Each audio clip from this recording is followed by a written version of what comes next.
បាទជំរាបសួរលោកគ្រូអ្នកគ្រូបាទវីដេអូនេះខ្ញុំ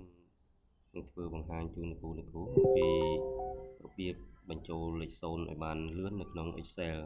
ដែលវីដេអូមុនខ្ញុំបានធ្វើពាក់ព័ន្ធជាមួយនឹង Google Sheet អញ្ចឹងនេះក្នុង Excel វិញម្ដងអញ្ចឹងក្នុង Excel វាជិតយ៉ាងទៅនឹង Google Sheet ដែរអញ្ចឹងដើម្បីបញ្ចូលលេខ0ឲ្យបានលឿននៅចន្លោះទទេនេះដែលសិស្សអត់មានពិន្ទុនេះសិស្សអត់បានប្រឡងអញ្ចឹងទី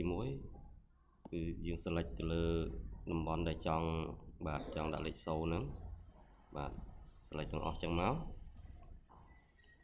បន្ទាប់មកទៀតចុចទៅលើ keyboard control បូកជាមួយនឹងអក្សរ F បាទពេលចុច control បូកជាមួយអក្សរ S គឺចេញផ្ទាំងមួយអញ្ចឹងសូមលោកគ្រូអ្នកគ្រូចុចជ្រើសរើសយកពាក្យមួយនេះបាទអញ្ចឹងនៅខាងលើនេះគឺអត់បាច់ចាំបាច់វាយអីទេទុកទេអញ្ចឹងហើយនៅខាងក្រោមនេះបាទជួរខាងក្រោមនេះ refresh with នេះគឺសូមវាយបញ្ចូលលេខ0បាទវាយលេខ0ហើយចុចទៅលើពាក្យនេះ refresh all នេះបាទចុចទៅលើពាក្យហ្នឹងមកបន្ទាប់មកវានឹងបង្ហាញថាលេខ0ទាំងអស់ត្រូវបានបំពេញនៅចន្លោះ98បាទនៅកន្លែងដែលត្រូវពេញលេខ0ហ្នឹង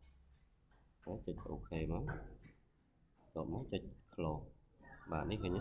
កន្លែងដែលទទេអត់មានពិន្ទុហ្នឹងគឺបានបំពេញដោយលេខ0ហ្នឹងហើយ